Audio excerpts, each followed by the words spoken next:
Mkinitolea kwa ukarimu, nitawafungulia hazina yangu.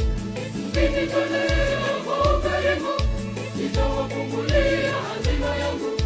Nitayabariki mashamba yenu na mifugo, nitawanyeshea mvua. Sasa nitoleni.